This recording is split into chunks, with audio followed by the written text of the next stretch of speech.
గమ్యం లేని పరిస్థితులు ఇరుక్కున్న రోజున తనకేం కావాలి, తన జన సైనికులకి ఏం కావాలి, తన పార్టీకి ఏం కావాలి, దీంట్లో లాభం ఏంటి నష్టం ఏంటి అని బేరీజ్ వేసుకోకుండా స్వలాభాపేక్ష లేకుండా పవన్ కళ్యాణ్ గారు మరి తెలుగుదేశం పార్టీ అధ్యక్షుడిని రక్షించాడు, తెలుగుదేశం పార్టీని రక్షించాడు, తెలుగుదేశం పార్టీని నిలబెట్టాడు.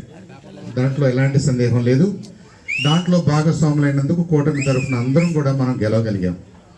ఈ గెలుపు పవన్ కళ్యాణ్ గారి మనసులో నుంచి, ఆయన ఆలోచనలో నుంచి, ఆయన తీసుకున్న నిర్ణయంలో నుంచి వచ్చిందని చెప్పేసి మనందరం కూడా గుర్తుపెట్టుకోవాలి.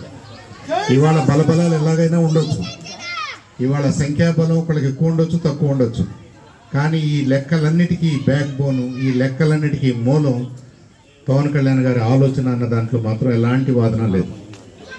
దాన్ని కూటమి గౌరవించుకుంటుంది, మనందరం కూడా కూటమిని గౌరవిస్తాం. కానీ కూటమిలో పనిచేస్తున్న జన సైనికులకి ప్రత్యేకంగా ఏమీ పరపతి పెరగలేదు. వాళ్ళకి పాలనా పరంగా కానివ్వండి, గవర్నమెంట్ పరంగా వచ్చే బెనిఫిట్స్ కానివ్వండి, వాళ్ళ మాటకి విలువ కానివ్వండి లేదు అన్నది మనందరిలో ఎంతో కొంత ఆలోచన, కొంత ఆందోళన కనిపిస్తున్న మాట వాస్తవం. అయితే ఇది over a period of time దీనికి సమాధానాలు దొరుకుతాయి. మనం కలిసి ఉంటే, జనసేన కలిసి, జనసేన బలోపేతమైతే జనసేన బలమే మనందరి పరపతికి కారణమవుతుంది.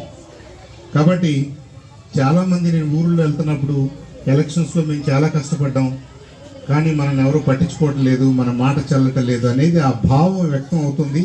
మీ భావాన్ని గుర్తించింది పార్టీ కూడా తెలుసు, మన అధినాయకుడు కూడా తెలుసు. కానీ ఇప్పుడు తొందరపడి మనం ఏదైనా చేస్తే, ఈ కూటమి ఎందుకు కట్టామో, ఈ కూటమి ఇలా ఎందుకు కొంతకాలం కొనసాగాలో, అప్పుడు జనసేనకి ఎలాంటి పవర్ వస్తుందో, ఎలాంటి బలం వస్తుందో, ఇందాక ఉషారాణి గారు మిగతా మిత్రులందరూ మాట్లాడినట్టుగా, పెద్దలు మాట్లాడినట్టుగా పవన్ కళ్యాణ్ గారిని సీఎంగా చేసుకోవడానికి మనం అంచెలంచెలుగా పెరగాలి. పెరిగే అవకాశానికి కొంత టైం కావాలి. ఆ టైం కోసం మనం వెయిట్ చేయాలి.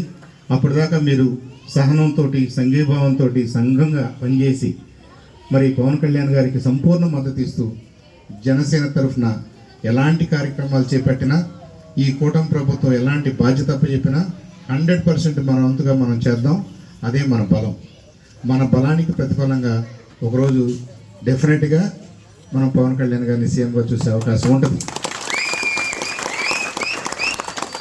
కాబట్టి ఎవరు నిరుత్సాహపడకుండా ఇలాంటి కార్యక్రమాలను మరింత ఉధృతంగా ప్రతి ఊర్లోనూ, ప్రతి వాడలోనూ 10 మందో, 20 మందో, 50 మందో మేము జన సైనికులం, మేము కలిసే ఉన్నాం, కలిసే ఉంటాం, కూటమికి మద్దతుగానే ఉంటాం.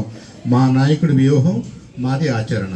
ఆ వ్యూహం ఏదైనా కానివ్వండి, మేము వెన్నుదన్నుగా ఉంటాం, జనసేనకు వెన్నుదన్నుగా ఉంటాం, జన సైనికులు అందరూ ఒక్కటిగా ఉంటారు అన్నది మనం మనసులో పెట్టుకోవాలని చెప్పేసి మీ అందరికీ ప్రత్యేకంగా విన్నవించుకుంటూ, మొదటి వార్షికోత్సవం సందర్భంగా, సుపరిపాలనకి మొదటి వార్షికోత్సవం సందర్భంగా, ఈ కూటమి ప్రభుత్వానికి మొదటి వార్షికోత్సవం సందర్భంగా మీ అందరికీ అభినందనలు, శుభాకాంక్షలు తెలియజేసుకుంటూ, నాకు అవకాశం ఇచ్చినటువంటి లాల్పురం ప్రజానీకం మొత్తానికి, సోదరు వినాథ్ గారికి, పెద్దలకి నమస్కారాలు తెలియజేసి సెలవు తీసుకున్నాను.